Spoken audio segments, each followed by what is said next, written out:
Hey, my friends. I just finished recording a podcast interview with JD Tremblay. Really amazing guy. He's so great. But it was really funny because on the podcast, I just felt like I was totally off my game today. You know how sometimes you just feel like you can't say the right things, or I don't know. But what JD did on the podcast, I was going to edit it out, but I'm going to leave it in because he taught me this tool for nervous system regulation. And if you are a woman over 40 wanting to lose weight for the last time and overcome emotional eating, learning to regulate your nervous system is so important. And that's what we do in our program is teach you how to do that. But JD taught me a new tool that I thought was really great. And I left it in there, all the messiness of the podcast stuff that I would usually edit out, but I hope that that tool is helpful for you. He also had some really great insights on discipline, increasing your capacity, and helping you to take action toward your goals. So, thank you for watching today, and I hope you enjoy this interview with JD Tremblay. This is the Healthy Real Food Podcast. I'm your coach, Erin Hart, a registered nurse and health coach who understands the struggle of feeling out of control around food and has walked the path of transformation. If you are a woman who feels powerless against your cravings and is ready to live your life with more energy, mental clarity, and purpose, there is hope. Here we believe that with God, a mindset of unstoppability, and consistent execution of a winning strategy, anything is possible for you. So if you're ready to find freedom from food addiction, take control of your health, and pursue your dreams with renewed energy, support, and accountability, let's go.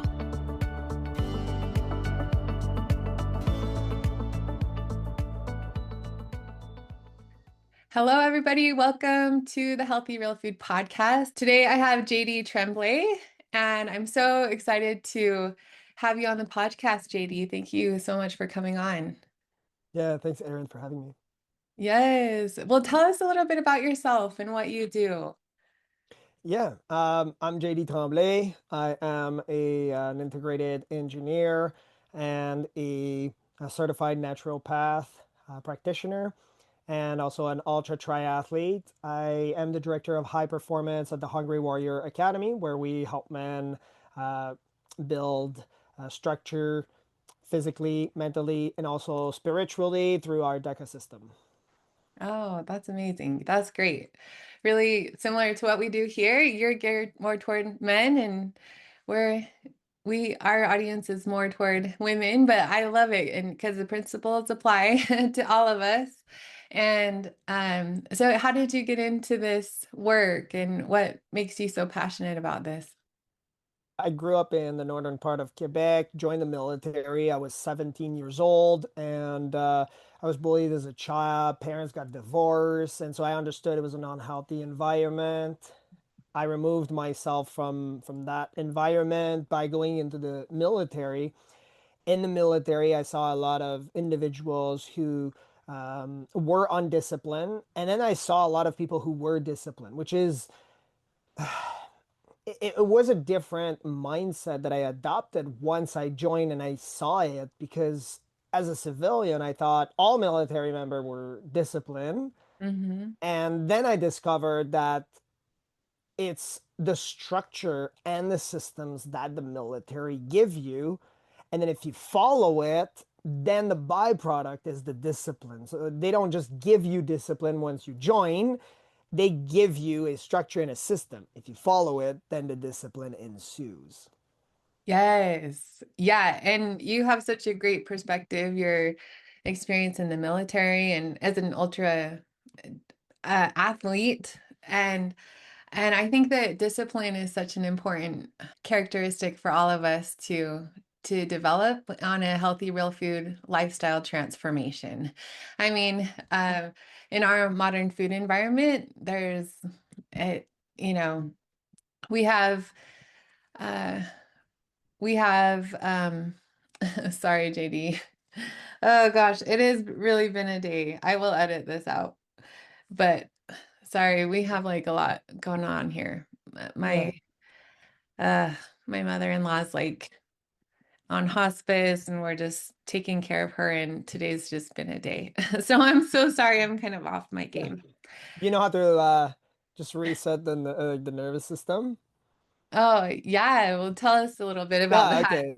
Yeah, so that's one method. It's called a double breath. And so you inhale completely until y your brain thinks that you are at full capacity.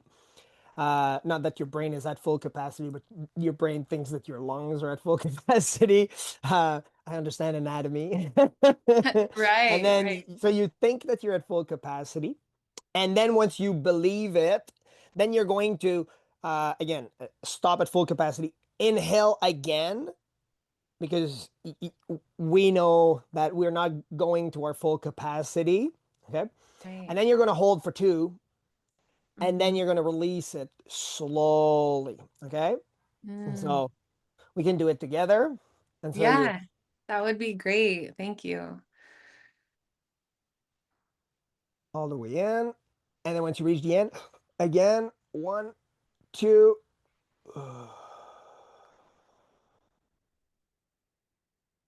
And then we're going to do it a second time, right?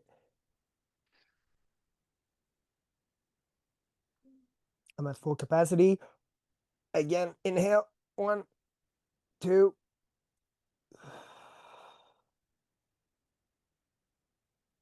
And again, I exaggerated, but that's just for the sake of this example or exercise. But then it's not just a feeling, it's a sensation that goes through your body and it just resets your nervous system completely. And now you are way calmer. Yes. That, I mean, I really do feel differently. That is so great. I mean, I was going to edit that part out, but I think I might want to keep this in just for people to see these tools in action. I mean, a lot of times we think we're at our full capacity in our healthy real food lifestyle transformation. But we all, and as an athlete, I'm sure that you experience where you feel like you are gonna quit, like you just want to quit, but you really have like 40% left in the tank. We're so much more capable than we think that we are. And I think that that exercise, it's just a good metaphor, maybe Yeah. for like what we're all experiencing and trying to transform our life, our health, our mindset, trying to expand mentally, emotionally, spiritually. So we might just keep this in the podcast so that people can see that and learn that tool because I really do feel a lot differently. And I Yeah. appreciate that. That was very kind of you. Thank you. And it can be done in any form of setting. For example, for all those that are watching it right now, Yeah. I just did it, but nobody really noticed unless you knew what was coming, right? So it can be done quite covertly. It doesn't have to be done quite extensively or exaggerating movements like I did earlier. And that was only to, again, get this the exercise so that everybody can understand it and follow through, right? So, Yeah. And I think resilience and learning how to regulate our nervous system is a big reason that we have struggled with food in the past, not knowing how to cope with all the stresses and emotions of life. So turning to food when we're sad, angry, for whatever emotion that we're experiencing. What are your thoughts and insights about building resilience and nervous system regulation? for sure. Um, Before we even get to the resilience, we need to build that discipline because, again, that discipline Hmm. is the foundational block to getting to be resilient in whatever sphere you want to achieve, regardless of sex and gender that you have, right? We deal with men, but for all the listeners that are female, this will also apply. So we developed the system after I finished the Epic DECA, which is our system is called a DECA, and it's an acronym that stands for discipline, energy regulation, capacity, and then action. So a lot of people have a poor perception of discipline, or even say, I'm not disciplined. That's only for other people. And so once you have a negative view, that creates a negative reaction that now you are bound to make these types of mistakes that will not lead you to get to be disciplined in that sense. So if I say the word discipline, many people associate it with someone that wakes up at 4 o'clock in the morning, goes for a jog, or has some form of structure in the morning where they're plunging their face in some liquid that is cold. And then after this, eating a certain type of food. And then they are not binging at all whatsoever. And so that is a completely utterly unrealistic goal, and so when you compare yourself to the ultimate person or this individual that has only this to do in his life because he's an influencer, and now you're comparing yourself to some unrealistic goal, then you're not catering to, again, how God created you or how you structure your entire life. So if we look at it, let's just reframe the word discipline so that everyone that is listening has a positive mindset about discipline or the word of it. So that when I say discipline, your association will be non-negotiable. And so you start with the basic, okay? The basics are what is your non-negotiable? Now, let's look at someone who's disciplined in one area of their life. What it will trigger is the dopamine response. So now they get some form of reward. And then after they understand that they are disciplined in one area of life, their brain registers it after some time that they are capable of having discipline in other areas of life. So it's not necessarily about tackling the enemy directly at the dragon's face. Whatever your dragon is, okay? It's about climbing that easiest mountain. And I understand that there are lots of books about eating the frog first or doing the hard task first. I say, okay, there's too much noise in the world. Do what's easy, get the quick wins. And so, again, same relationship with food, right? You don't have to tackle the dragon right to its face. You can go and tackle smaller enemies, be strategic, understand how to build that discipline and that resilience within your lifestyle, which starts with your non negotiable.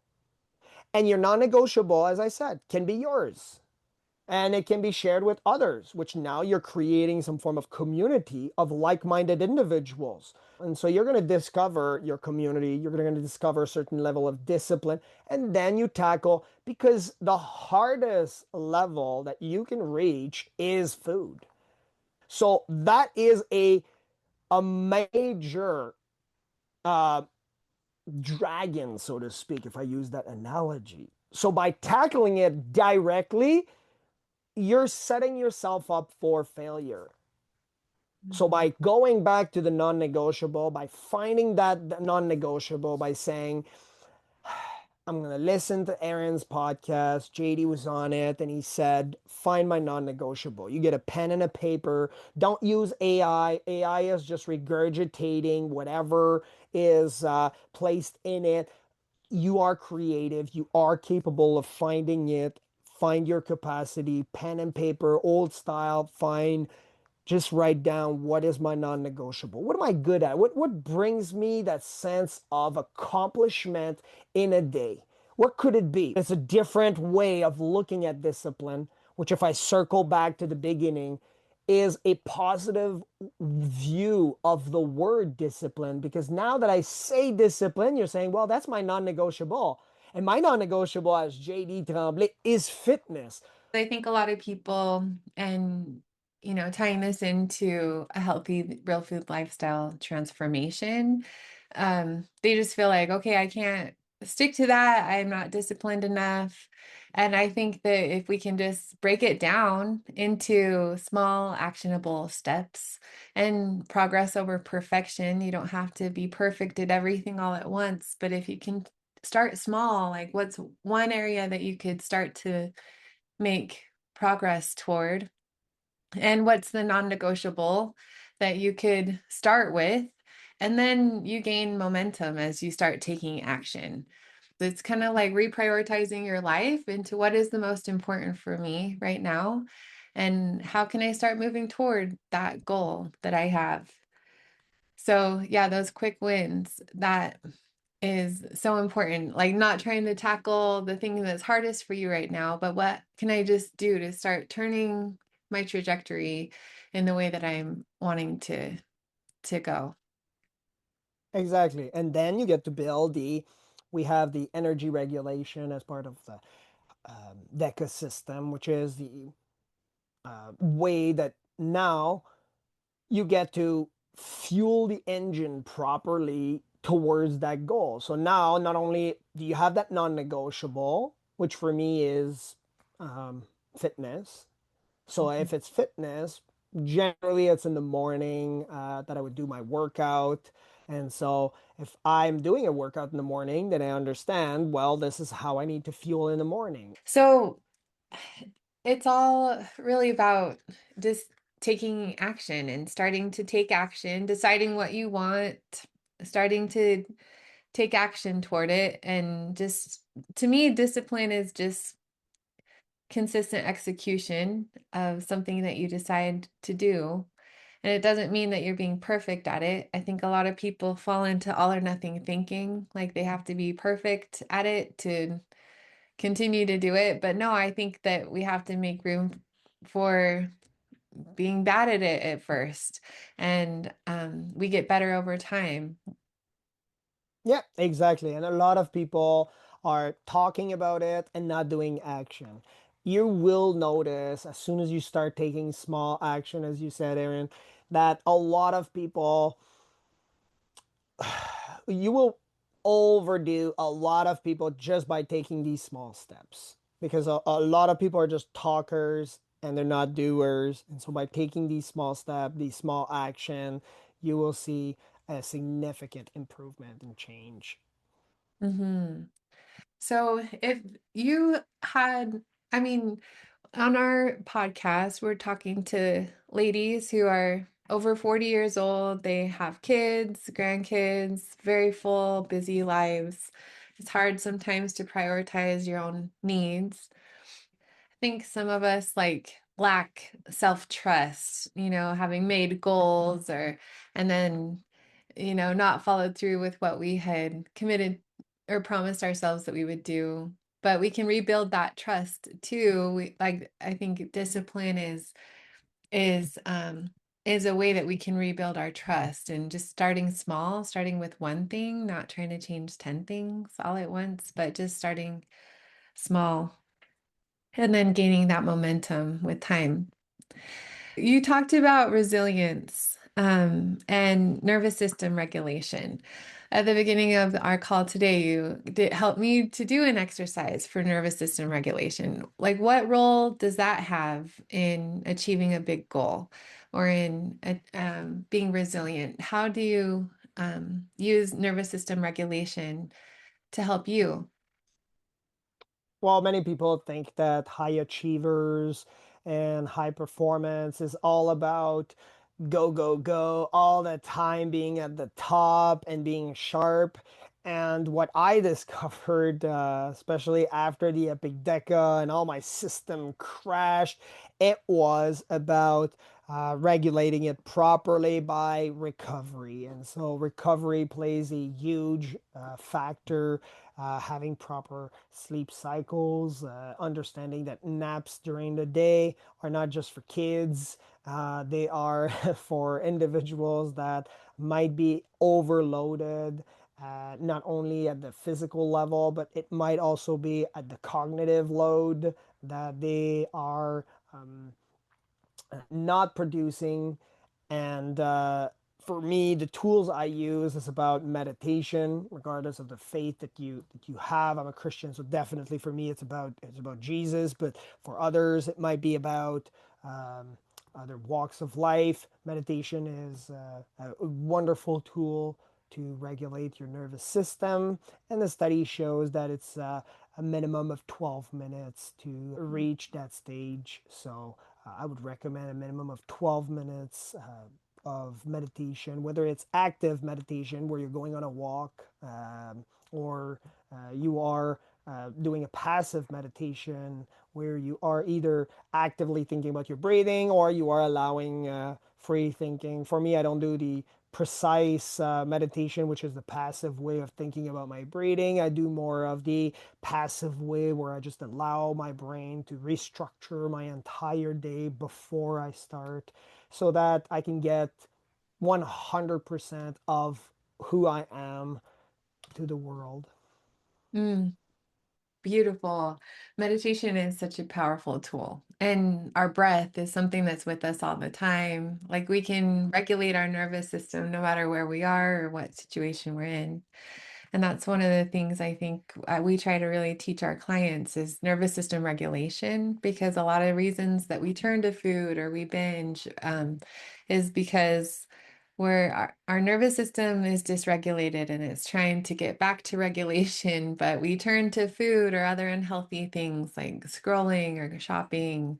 But really, to overcome that, if we can replace the reward, our nervous system is looking for dopamine. If we can replace the reward, that will help us to get back to regulation and just learning to ride the wave of dysregulation. When we're not feeling regulated, we don't need to turn to the food or other unhealthy things. There's lots of ways to regulate your nervous system, and sleep, like you mentioned, meditation are a couple of ways to do that. And so important. Sleep is such an important tool. So preventative to prevent becoming dysregulated, making sure we're getting enough sleep. Well, JD, I appreciate you so much coming on the podcast today. Thank you for being willing to share your knowledge and wisdom with us today. Is there anything else that you would like to share with our audience? Yeah, it would be about recognizing those patterns, why you're Mhm. eating this way. And if you're able Mhm. to recognize those patterns, then you're able to make a shift. And by having these data points, then you're able to, again, make a shift in your life. So that's what I would recommend. Oh, yeah. Pattern recognition. When we can recognize the patterns, that's where we have all of our power. So we can plan and adjust our strategy, but that awareness is so important. So, well, we wish you so much luck on with your business and all of the things that you're doing. Thank you for having that giving spirit to come and help and to share with us today. And we appreciate you coming on. Thank you, Erin. Thanks for listening today. If you enjoyed this podcast, you're going to love my coaching program. If you're struggling and want to lose weight for the last time, I can help you. Just imagine living in your goal body and having peace with food. Your success is guaranteed. To learn more about how to get support, guidance, and accountability so you can find peace with food, achieve your goal body this year, and have more energy, visit www.healthyrealfood.com. While you're there, click the link to my schedule for a free one-to-one coaching call so we can get you started on your success path. You have the power to create the life that you want. This is the year of you. I'm cheering you on. Now go win the day. You got this.